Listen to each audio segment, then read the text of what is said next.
Baik, bismillahirrahmanirrahim. Sudah siap semuanya? Assalamualaikum warahmatullahi wabarakatuh. Waalaikumsalam warahmatullahi wabarakatuh.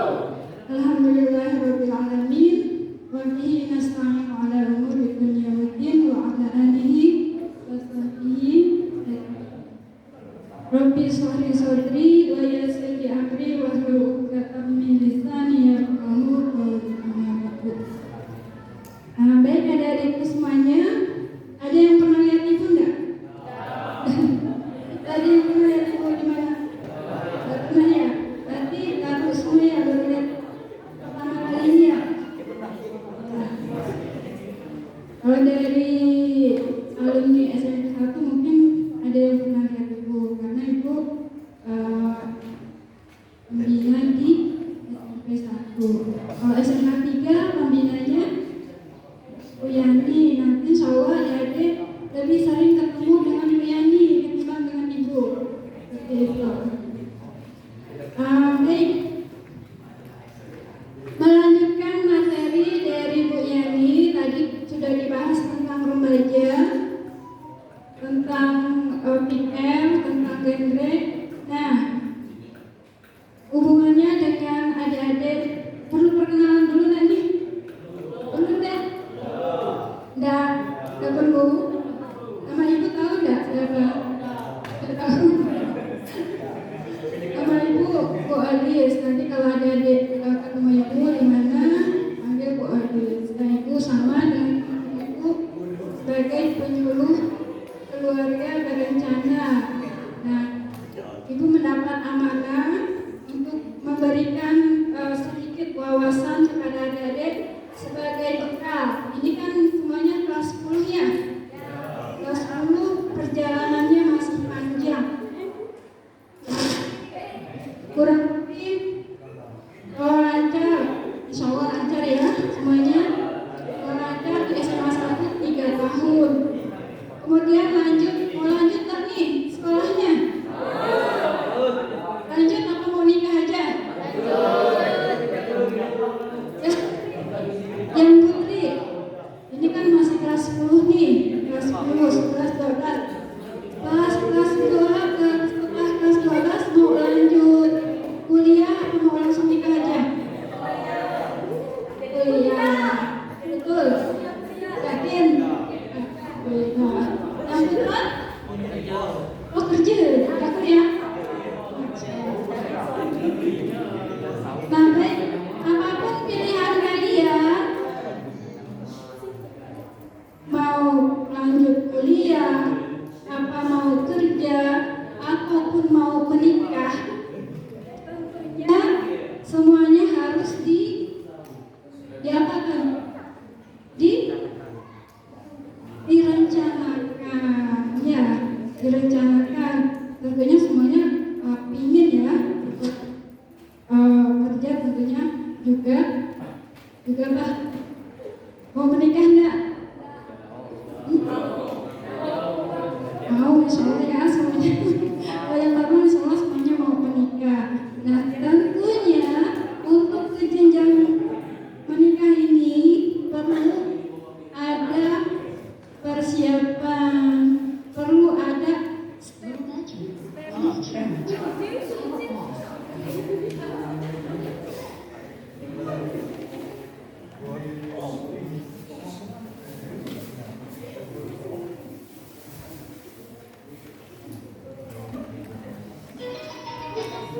Bluetooth mode.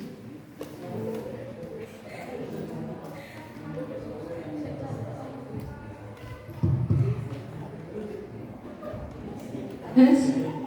Oke. Baik, sampai di mana tadi? Ada yang masih ingat? Nggak berarti fokus ya. Harus ada langkah demi langkah yang harus dilalui step by step-nya. Gak bisa ujuk-ujuk nanti tahun depan, terutama yang putri nih, karena udah ada yang melamar nih, cowoknya ganteng, kaya, tinggi, sayang, kalau ditolak mau diterima enggak nih? Masih kelas 11, mau enggak?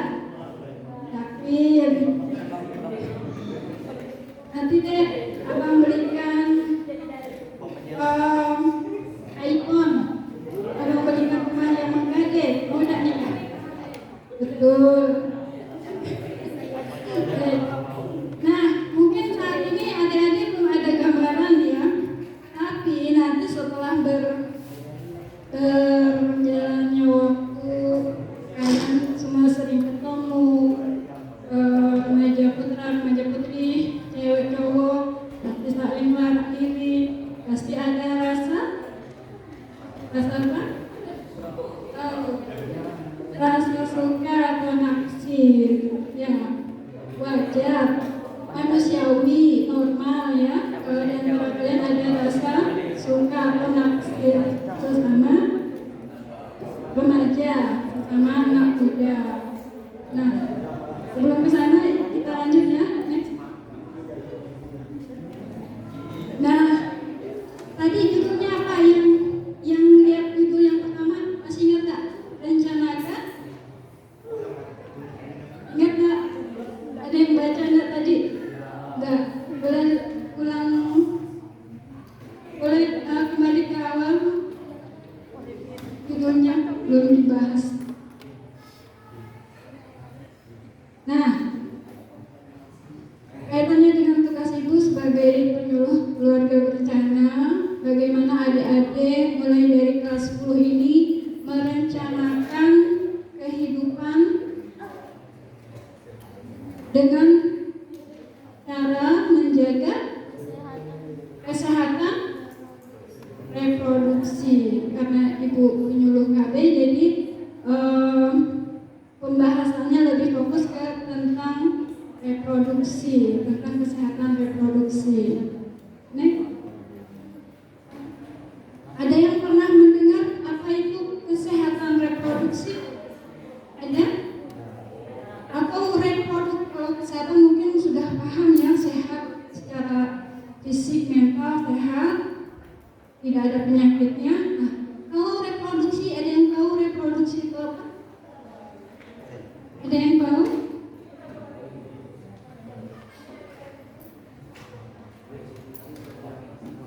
Ada yang tahu?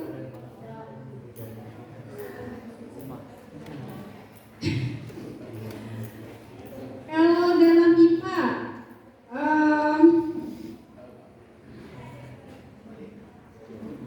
apa namanya, hewan berkembang biak itu berarti bereproduksi. Alat-alat reproduksi untuk manusia, kalau perempuan yaitu rahim. Dan nantilah ibu tunjukkan ya. Ya, ada gambar. Next. Untuk hak-hak reproduksi mungkin tidak perlu ibu bahas ya, karena panjang lebar. Langsung aja lanjut. Nah, tadi sudah dibahas sama Kak Yani. Kak Yani apa Bu Yani? Ya langsung minta ke ibu, udah kalah 4 jadi ibu aja lah ya. Sama Kak Yani dibahas tentang remaja. Nah, ternyata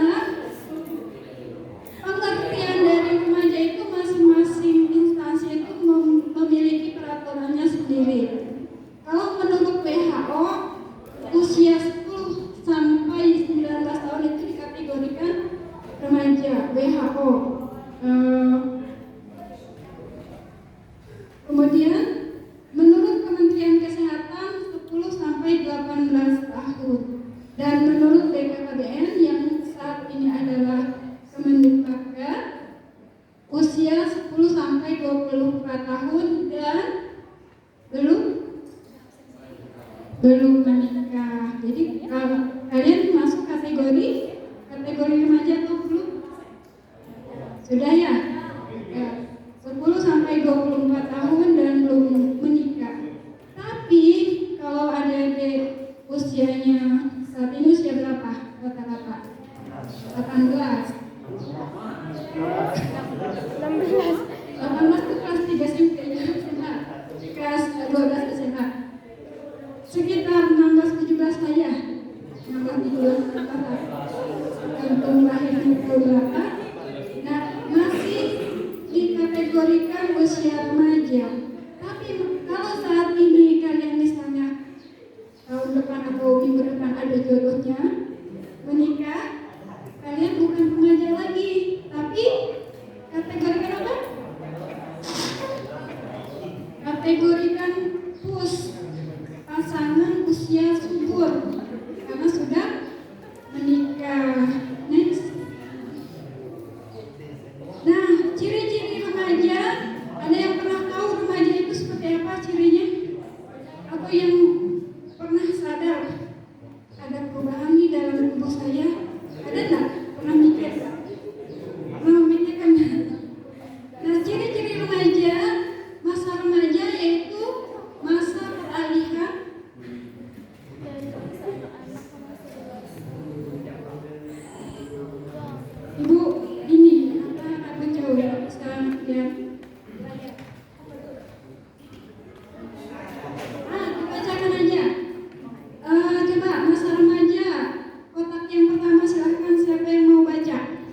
mimpi basah pada remaja laki-laki.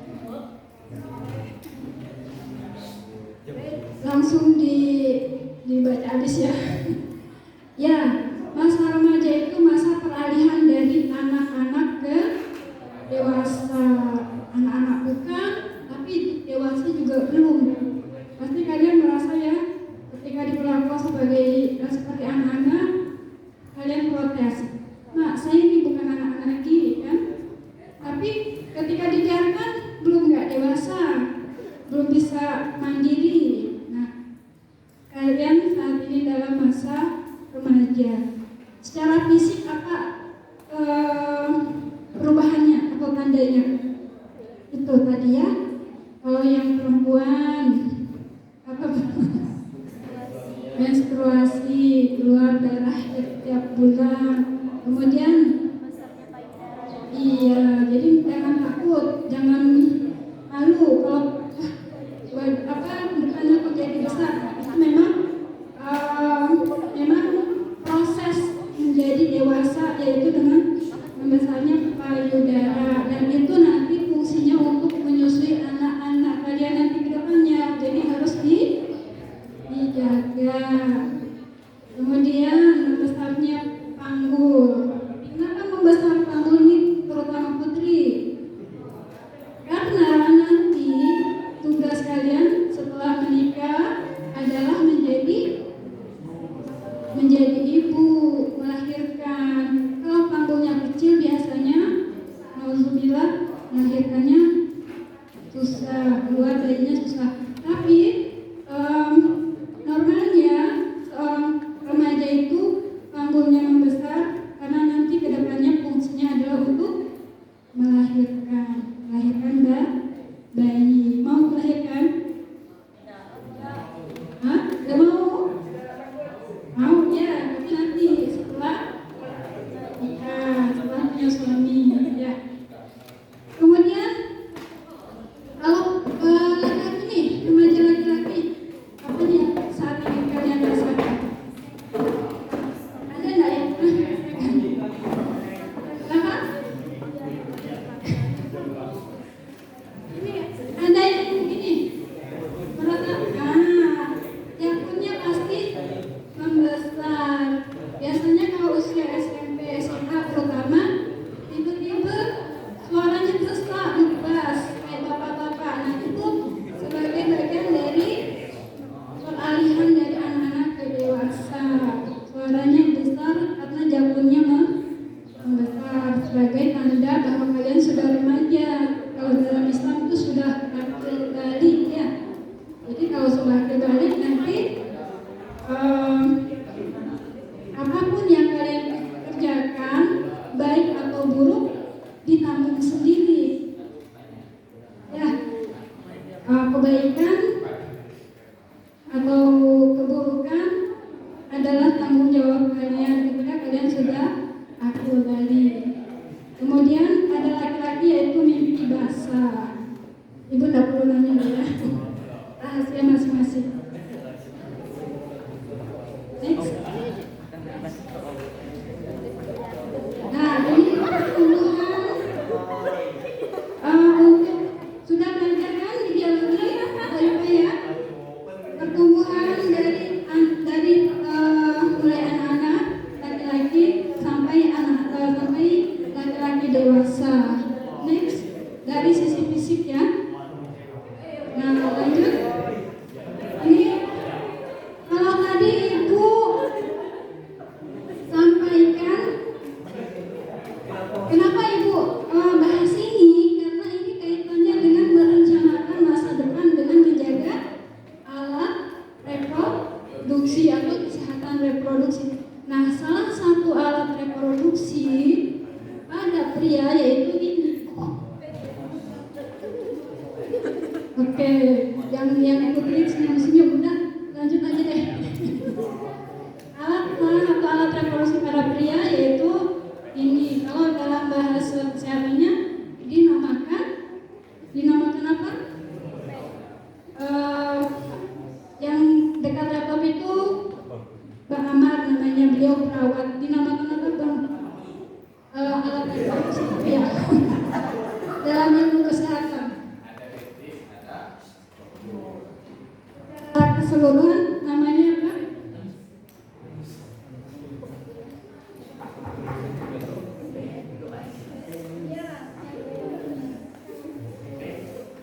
Namanya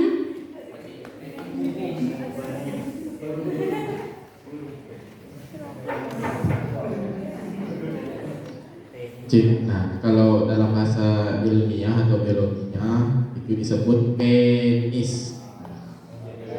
Penis itu terbagi dua, ada skrotum, ada testis. Silakan lihat itu di gambarnya.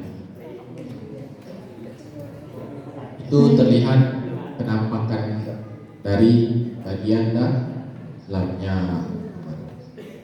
dan ini sebagai karunia Allah, sebagai nanti fungsinya untuk melahirkan generasi penerus dan perlu kalian jaga betul-betul.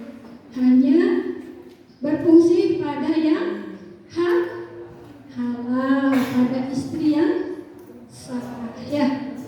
Baik. Dan dinamakan dalam istilah kesehatan namanya penis.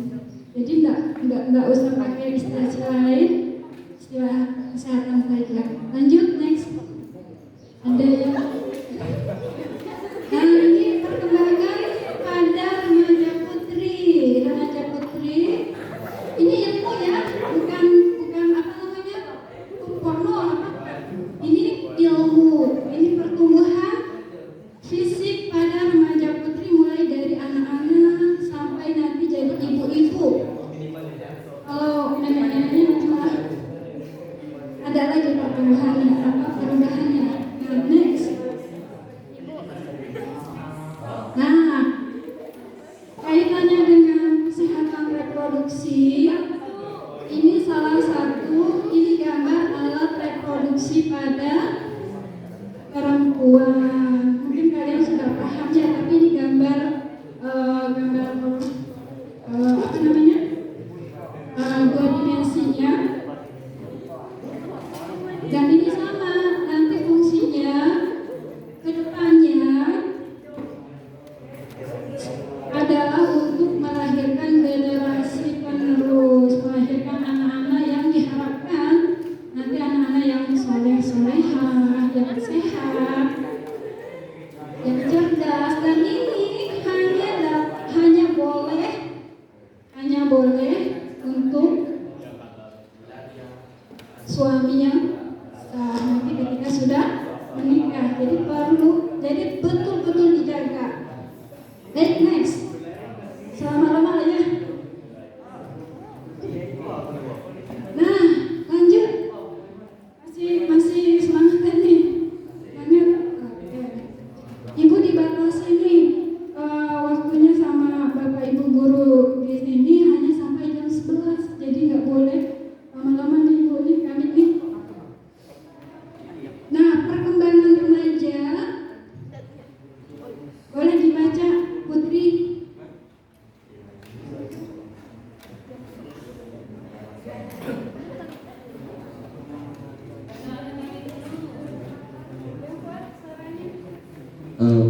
Perkenalkan dirinya, nah, baru baca. Perkenalkan nama saya Rizal Nurhadi.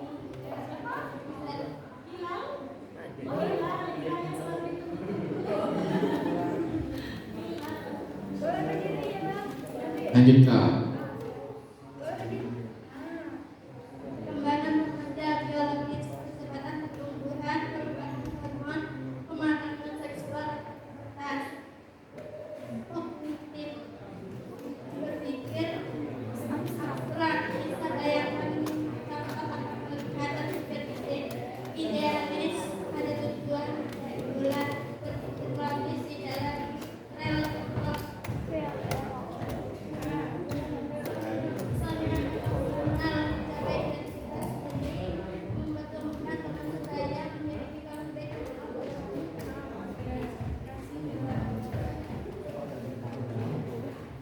Baik, nanti setelah ya dapat giliran ya. Nah, kenapa Ibu bahas ini ciri-ciri remaja agar kalian nanti ketika menghadapi atau menemukan ciri-ciri ini nggak bingung. Apa saya gini, apa dia gitu. Nah, ciri-ciri kalian walaupun mungkin saat ini sudah memasuki remaja, tapi pasti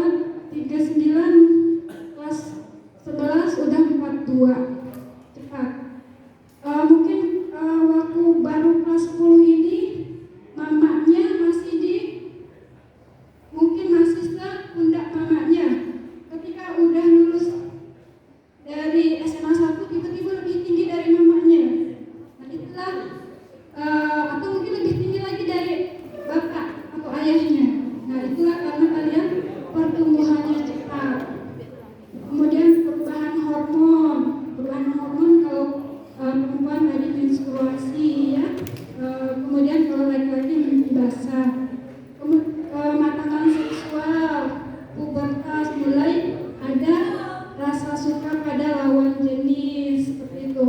Wajar ya, karena memang sudah masanya, sudah ciri dari seorang remaja. Kemudian dari sisi kognitif atau pemikiran, pasti kalian mengalami ini, yaitu berpikir abstrak.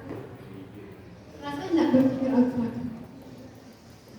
Bisa bayangkan contoh tanpa melihat, nggak pernah melihat tapi bisa bayangkan, kan? Itu tanda remaja. Kemudian berpikir idealis, pasti kalian ada habis tamat dari SMA 1, apa nih? Yang abang siapa bang namanya bang? Panggilannya Yuda. Bang Yuda tadi kata Bang Yuda ketika ibu tanya setelah SMA 1 maunya kerja. Kenapa harus kerja? Kenapa enggak kuliah?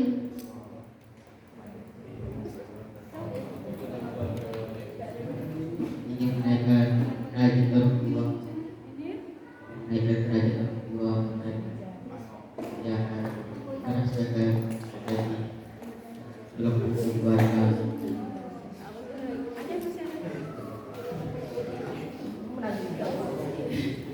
Masya Allah, apa namanya, impiannya tinggi, impiannya tenang sama kuliah, ingin mengangkat derajat orang tua, ingin membahagiakan kedua orang tua. Masya Allah. Nah ini sebagai salah satu ciri dari kalian sebagai remaja, yaitu berpikir idealis, yaitu mempunyai tujuan, mempunyai idola. Pasti ada idola ya? Pasti ibu nanya nih idolanya siapa? Masing-masing lah ya, pasti punya idola. Yang penting idola kalian bisa dipertanggungjawabkan, artinya bisa menunjukkan ke arah yang lebih baik. Jangan sampai idola adik-adik malah membuat malas belajar atau salah arah. Jadi pandai-pandai memilih idola, pandai-pandai menentukan siapa idola kita. Kemudian berpikir logis, trial and error. Nah, secara sosio-emosional pasti kalian mencari identitas diri. Rasa belum mungkin baru itu ya, baru kelas 10. Nanti ketika kelas 2 identitas saya nanti pengen jadi apa nih, tujuan kedepannya. Kalau misalnya Yuda kerja di mana, identitasnya di mana. Kalau tadi siapa yang ingin kuliah? Ila ingin kuliah? Apa nikah aja? Kuliah. Masya Allah. Insya Allah ketika keinginannya kuat, Allah akan memudahkan jalannya. Masya Allah ya. Kemudian membutuhkan teman sebaya, pasti ya. Masa remaja itu masa-masa gak mau sendiri, paling gak satu orang lah dijadikan sahabat, teman sebaya. Kemudian memiliki konflik dengan orang tua. Ada yang konflik dengan orang tua di sini? Gak ada. Saat ini mungkin belum ya, belum berarti. Namun walaupun sekecil apapun pasti ada konflik dengan orang tua, walaupun mungkin pilihan-pilihan yang kecil. Nah nanti ketika kelas 12 konflik itu akan semakin muncul. Sebagai contoh pengalaman kakak-kakak kelas kalian ketika ingin melanjutkan kuliah misalnya, atau ingin bekerja, pasti ada perbedaan pendapat dengan orang tua. Misalnya Hilal ingin kuliahnya di fakultas keguruan, ingin jadi guru misalnya, sementara orang tua inginnya Hilal jadi perawat. Nah, pasti itu ada konflik. Atau Yuda ingin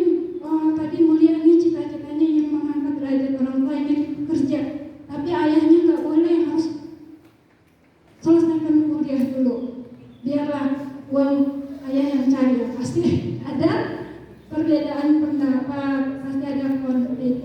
Apapun konflik yang nanti kalian hadapi, usahakan jangan membenci kedua orang tua. Harus pandai-pandai ngambil hatinya, karena doa kedua orang tua itu sangat mustajab, sangat diijabah.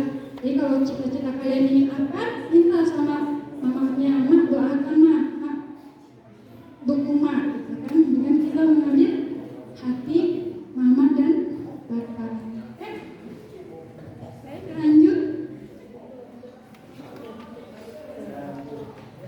Nah, ibu lanjut nih, masih semangat gak nih? Semangat ya? Masih ada waktu 15 menit nih. Nah, ternyata masa remaja itu banyak masalah ya. Tidak hanya orang tua, tidak hanya ibu sebagai udah jadi ibu atau teman-teman ibu udah dewasa banyak masalah. Ternyata masa remaja juga ada masalahnya sendiri. Apa masalah yang biasa dihadapi remaja? Kalian sebagai remaja siap-siap nih berhadapan dengan ini. Yang pertama, nah ini ya. Walaupun mungkin saat ini nggak mau, pokoknya mau kuliah. Ketika dihadapkan dengan keluarga, dengan orang tua, dengan adat istiadat mungkin ya, dengan kebiasaan atau apa namanya, nanti ibu bahas tentang pernikahan ini. Yang pertama yaitu pernikahan dini. Yang kedua, kehamilan yang tidak diinginkan. Karena tadi adanya saling ketertarikan antara remaja putra dan putri tanpa ada batasan, lalu jadian, lalu berdoa-doaan, lalu ada masalah baru yaitu kehamilan yang tidak diinginkan. Nah, ini berawal dari tadi tidak dapat menjaga diri dengan baik sehingga terjadilah kehamilan yang tidak diinginkan. Kemudian dari kehamilan yang tidak diinginkan itu biasanya terjadi aborsi atau menggugurkan kandungan, nauzubillah ya. Kemudian HIV ini adalah penyakit kelamin menular yang sampai saat ini tidak ada obatnya dan mematikan. Ketika virus itu terus menggerogoti dia, lambat laun akan meninggal karena tidak ada obatnya. Kemudian penyakit menular seksual dan narkoba. Nah, tadi sudah dibahas sedikit oleh Kak Yani tentang nafza. Nafza ini salah satunya narkoba. Narkoba ini adalah zat adiktif yang dapat membuat seseorang ketika mencobanya akan kecanduan. Ketika kecanduan dia tidak bisa lepas dan fly atau bahkan overdosis sehingga mengakibatkan otaknya rusak. Ketika otaknya rusak, tidak bisa berpikir lagi, dia dengan mudah melakukan hal-hal yang di luar nalar. Gitu. Jadi jauhi narkoba. Next. Nah, kok bisa tadi banyak masalah-masalah yang muncul di remaja? Apa sih sebabnya? Nah, ini yang harus kalian antisipasi. Ketika ini ada di salah satunya ada pada kalian, nah perlu diwaspadai. Jangan sampai masalah yang tadi itu terjadi pada kita. Yang pertama apa penyebabnya? Sekarang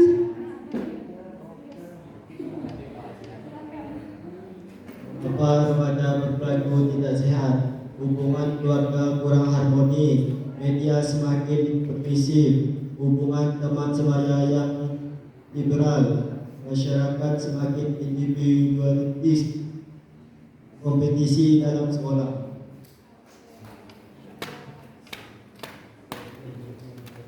sudah menghadapi salah satu ini atau merasakan atau menyadarinya ada hubungan keluarga yang kurang harmonis? Ibu mungkin nggak perlu nanya satu-satu ya. Jika di antara kalian misalnya ada kedua orang tuanya hubungan dengan keluarga dengan kedua orang tua kurang harmonis, ayah dan ibu kurang harmonis, kalian harus pandai-pandai membawa diri, jangan sampai karena ayah ibu yang kurang harmonis mengakibatkan kita tidak fokus terhadap masa depan kita sendiri. Jadi perlu diwaspadai. Kemudian media yang semakin permisif, artinya semakin menjadi-jadi. Media ini kalau saat ini ada di genggaman kalian semua, yaitu apa? Itu? HP, ya, internet. Kalau dulu mungkin masih terbatas lihat televisi, lihat TV, orang tua masih bisa memantau, melihat apa yang ditonton. Tapi ketika kalian masing-masing pegang HP dan terkoneksi dengan yang tahu hanya kalian sendiri dan Allah yang tahu apa yang kalian tonton di sana, apa yang kalian konsumsi di sana, hanya kalian sendiri yang tahu dan Allah yang tahu. Jadi pandai-pandai memilih konten, yang sampai memilih atau menonton konten-konten yang membuat kalian tadi terangsang atau mungkin berpikir yang tidak baik seperti itu. Dan ini salah penyebab dari masalah-masalah yang tadi Ibu ungkapkan.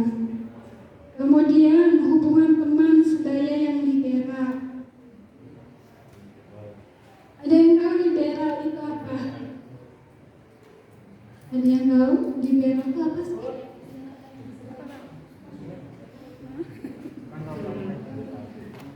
Angkat tangan. Ada yang enggak? Ada yang tahu liberal itu apa? Siapa mereka? Liberal. Isi liberal. Kayak negara Amerika liberal gitu. Apa tuh? Teman yang tanpa aturan, tanpa nilai-nilai agama. Jadi pandai-pandai memilih teman. Memang remaja saat ini kalian perlu teman sebaya, tapi pastikan teman yang kalian pilih adalah teman yang dapat membawa kalian ke jalan yang lebih baik. Pilih teman, jangan asal gaul, asal asik, asal nyaman, tapi malah menjerumuskan. Itu perlu kalian waspadai ya. Lanjut. Kemudian penyebab yang terakhir itu kompetisi dalam sekolah. Ada yang bisa jelaskan kok bisa kompetisi dalam sekolah bisa mengakibatkan masalah untuk remaja? Ada yang kepikiran? Apa?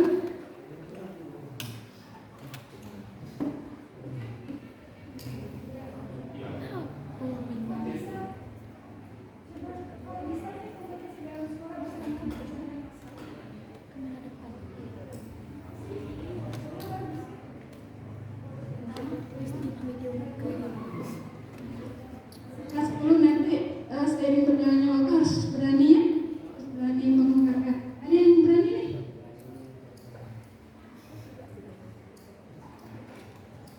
Siapa tadi yang di belakang? Reza, mana Reza? Siapa tadi? Zaki, luar biasa. Zaki mana Zaki? Nah, bisa jelaskan kompetisi dalam sekolah bisa mengakibatkan masalah bagi remaja apa?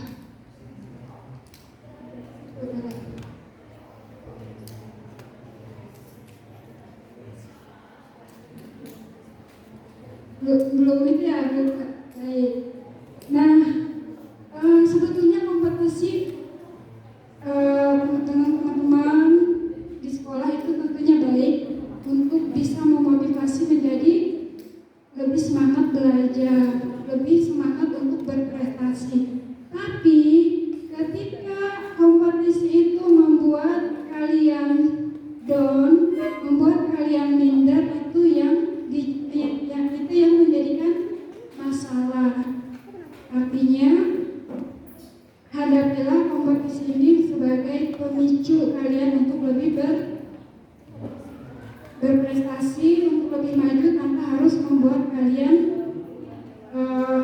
merasa minder ketika gagal atau ketika belum mencapai, misalnya kompetisi dalam ranking. Kalian ingin cita-citanya ranking 1, tapi ada teman kalian yang lebih rajin lagi, dia ranking 1, lalu kalian down, lalu kalian malas untuk belajar karena udah duluan. Nah, itu yang harus dihindari. Anggaplah perjuangan kegagalan itu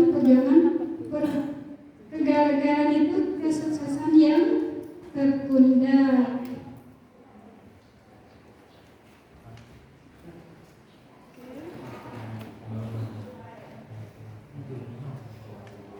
Nah, Ibu lanjut langsung ke intinya ya, biar nggak ngantuk. Ke yang halaman ini, Bang Ahmad. Nah, ini materi inti dari pemaparan panjang lebar yang ingin disampaikan oleh pembimbing adik-adik, yaitu Kak Yani, ingin memesankan untuk membahas ini tentang pernikahan dini. Mungkin ini lebih ke remaja putri ya, walaupun tentunya ada remaja putra juga yang melakukan pernikahan dini. Nah, Ibu sampaikan ini di awal, kalian masih kelas 10 harus mengenal konsep pernikahan dini, jangan sampai menikah dini. Nah, sebab akibatnya apa nih? Biasanya sebab dari pernikahan dini ini adalah yang pertama, pendidikan rendah. Mungkin kalian saat ini SMA, tapi orang tua atau ayah ibu kalian mungkin masih ada yang pendidikannya masih SD atau di bawah kalian, lalu pola pikirnya nggak usah sekolah tinggi-tinggi lah, udah ada yang melamar udah nikah aja. Nah, bisa jadi itu karena pendidikan rendah. Kemudian kebutuhan ekonomi. Nah, tadi juga bisa jadi ayahnya udah nggak bisa mencari nafkah, udah yang si abang atau si kakak nikah aja biar mengurangi beban keluarga gitu. Kemudian kultur juga ada, misalkan di suatu daerah karena banyak yang nikah muda, ikut-ikutan nikah muda. Nikah muda itu nikah di bawah umur. Bawah umur itu kalau menurut undang-undang itu di bawah usia 19 tahun. Kalau menurut BKKBN untuk perempuan itu di bawah 21 tahun. Itu termasuk pernikahan dini. Kemudian penyebab pernikahan dini ini juga adalah seks bebas pada remaja. Karena tadi pergaulannya tidak dijaga sehingga membuat terjerumus ke seks bebas sehingga mau gak mau dinikahkan walaupun umurnya belum cukup. Kemudian kehamilan di luar pernikahan karena tadi berawal dari anak pandangan, jadian, lalu kebablasan sehingga terjadi kehamilan di luar nikah, sehingga mau tidak mau sama orang tuanya dinikahkan. Nah, kenapa Ibu sampaikan untuk kalian jauhi pernikahan dini? Karena akibatnya sangat-sangat buruk bagi kalian. Yang pertama apa sebabnya? Akibatnya kematian ibu. Kok bisa nikah dini jadi kematian ibu? Nah, kaitannya dengan perempuan, sebagai seorang perempuan itu baru siap untuk hamil secara kesehatan itu di usia 21 tahun. rahimnya baru siap dibuahi, eh, ada janin dalam rahimnya itu di usia 21 tahun.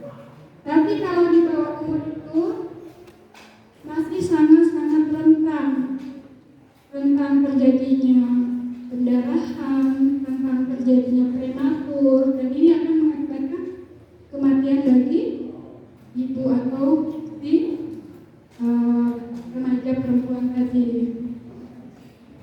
Kemudian akibat dari pernikahan dini ini juga adalah KDRT. Ada yang tahu KDRT apa?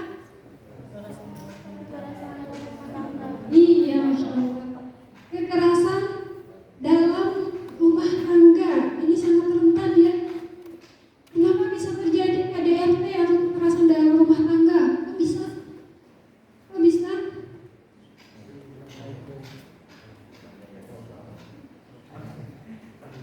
Kenapa? KDRT, tiba-tiba suaminya waktu sebelum nikah sayang banget, antar jemput sana sini, sekali udah nikah main pukul karena usianya belum matang, emosinya belum stabil, istrinya merajuk sedikit main, suaminya kesel, suaminya pusing main pukul. Nah itulah rentan terjadi kekerasan dalam rumah tangga seperti itu.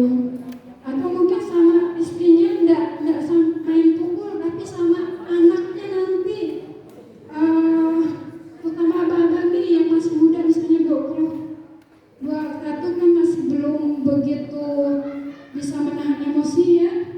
Anaknya rewel, anaknya minta jajan, enggak punya duit, main tendang, anaknya ditendang seperti itu. Ini rentan terhadap kekerasan dalam rumah tangga ketika terjadi pernikahan dini. Kemudian akibatnya juga kehilangan masa, tentunya kehilangan masa depan. Teman-temannya masih sekolah, teman-temannya masih enak-enak belajar, teman-temannya masih enak-enak main sama kawan sebaya. Yang udah nikah mau udah mau ngurus rumah tangga, yang udah nikah mau udah mau cari uang untuk istrinya kan, yang udah nikah mau udah mau ketika udah punya anak ngomong anak, kawannya masih warawiri jalan sore ini kan gendong anak, gak bisa lanjut kuliah. Jadi akibatnya adalah kehilangan masa depan. Dan yang terakhir nih yang seringkali terjadi pada pernikahan dini yaitu perceraian. Dan walaupun dibolehkan dalam agama ya,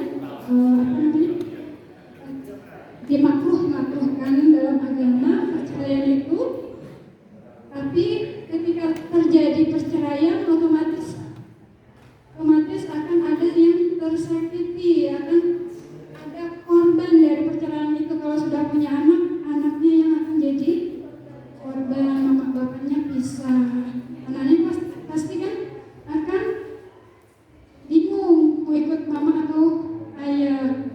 Terus akan terjadi dalam perceraian itu juga akan mengakibatkan psikologis yang terguncang pastinya, salah satunya ya, terutama perempuan ketika terjadi nauzubillah perceraian akan jiwanya terguncang.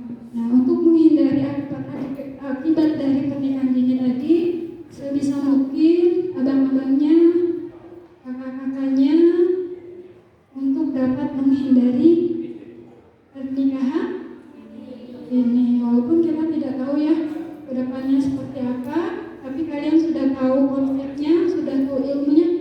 Oh, pernikahan dini itu ini loh penyebab-penyebabnya, dan akibat dari melakukan pernikahan dini itu ini loh, seperti itu.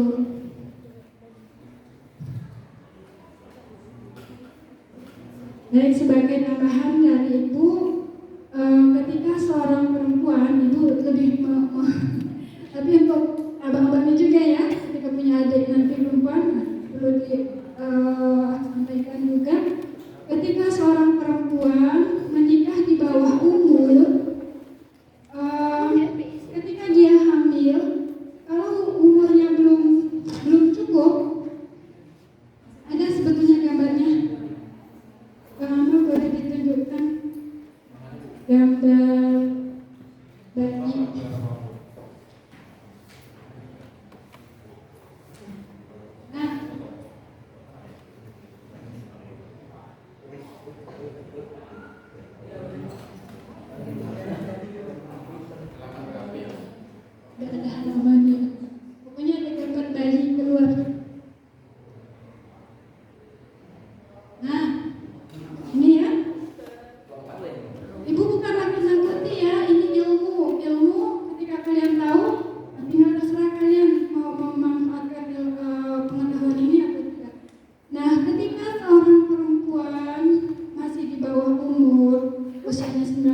lahir kita kecil, sementara bayi kepalanya besar tidak bisa keluar, dan itulah yang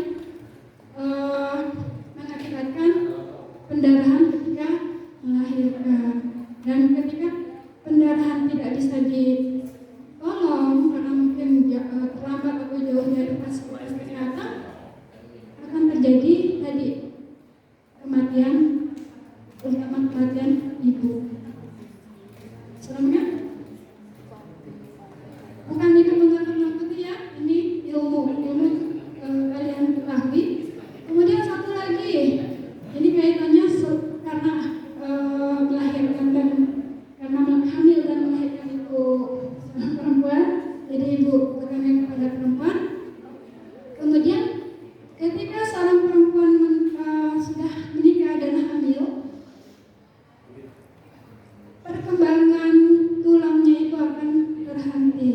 Artinya misalnya tinggi, seharusnya kan masih tumbuh tinggi ya, masih dalam pertumbuhan, bertambah tinggi. Ketika dia sudah hamil akan terhenti pertumbuhan tulangnya, jadi tingginya itu enggak bertambah lagi, akan tetap seperti itu. Dan kemudian kalsium yang ada dalam tubuh ibu akan diserap oleh bayi dalam kandungannya, sehingga ibu tersebut tidak bisa bertambah tinggi lagi, walaupun padahal masih dalam masa pertumbuhan, tapi nggak bisa tumbuh lagi karena sudah hamil. Jadi tetap tingginya segitu-gitu aja. Seperti itu ya, dari sisi fisik atau kesehatan ibu. Baik, mungkin itu yang dapat saya sampaikan. Sudah jam 11 juga, sudah lapar. Sampai di sini sebelum ibu silakan untuk senam sama abang-abang di depan. Ada yang ingin ditanyakan? Dada? Insya Allah dapat dipahami ya. Baik, untuk aplikasinya atau pelaksanaannya atau pemanfaatan dari pengetahuan ini diserahkan kepada semua, kepada adik-adik dan